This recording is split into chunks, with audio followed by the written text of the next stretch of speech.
It was an agonizing choice that set off a firestorm of controversy. Parents driving to Nebraska and using the safe haven law to abandon their children. This month's GQ magazine profiles one of those parents in an article called "The Unspeakable Choice." It was like the ultimate betrayal that I had to do to my son. Lavennia Coover was about to do the unthinkable. She was driving to an Omaha emergency room to claim safe haven for her 11-year-old son, Skylar. That was the hardest time that I've ever had. To kiss your son, tell him that you love him, and turn around and leave, not knowing when you're going to see him again. For years, Lavennia had struggled to get Skylar help for his mental illness. Diagnosed as bipolar, he was physically violent and had started to torture a family pet. At that point, I thought, okay, he's already doing this to animals. When's it going to be one of us next? Medication and therapy had taken all of Lavennia's money and her hope.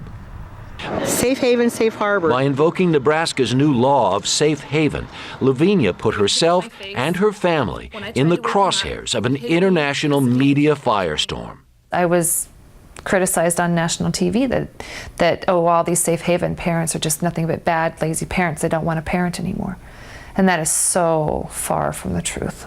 Desperate parents like Lavennia, accused of abandoning their children, were exposing serious cracks in the nation's mental health system.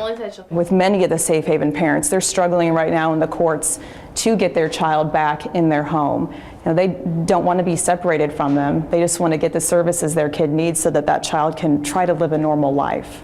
I needed help from my daughter immediately. It was life or death.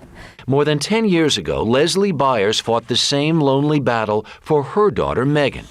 Also diagnosed as bipolar, Megan began showing symptoms at age 2. Today, she's 23. It's like just a black hole. That's your entire world is the pain and the feelings you're feeling. Like Lavennia, Leslie had exhausted her family's health insurance and made too much money to qualify for Medicaid. Out of desperation, she invoked virtually the same law, then called custody relinquishment, to get help. I want the state to apologize to me and my daughter for the only choice they gave us. And so many families need that apology.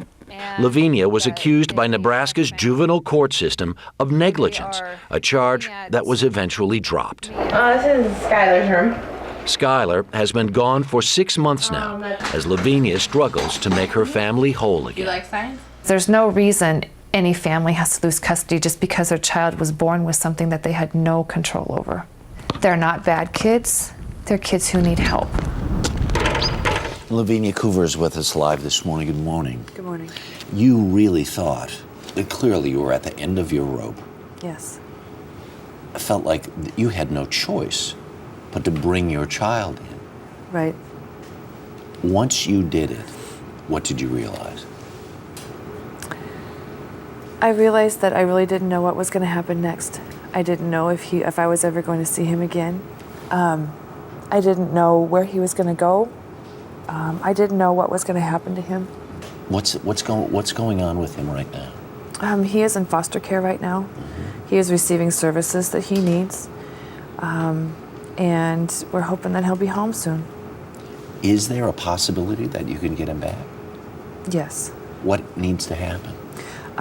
We go back to court on April 17th, and we'll see what the judge and the guardian ad litem and county attorney and the caseworker agree on.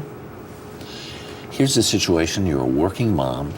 You're caught between the devil and the deep blue sea here. If you were absolutely destitute, you could get services through Medicaid. Is that correct? That's correct. But because you're working, you've exhausted all your insurance, you have no other choice, you feel, right, than to bring your child to the state. Right.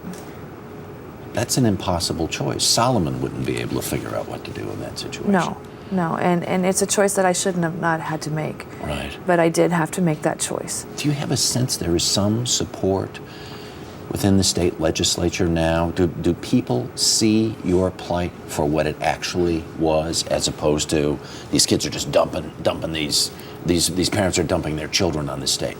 Yes, there are people in the Senate, there are senators now that realize that there is a problem and that these parents aren't bad parents. They are parents who are looking for help. Yeah. But is there a sense then also, because this is also about an absence of services, is there a sense of responsibility at the state that say, you know, these people are destitute, they have no place to turn, is it our responsibility to help them out?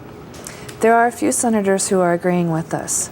It's going to be a fight for us to be able to get the services that we need for our children and to get the state to realize that there is a lack of services. Have you been able to see your son? Yes, I see him every week. And what has that been like? It's hard. I go and visit, and you have to say goodbye, and then you leave. And, you know, you have to wait till the next weekend to see him. And we see him about 4 hours a week, which is not a whole lot. This whole thing has really cost you a broken heart, hasn't it? It has. And, you know, it's a broken heart that myself and my family should not have had to gone through. Thank you for coming and sharing your story. Really appreciate it.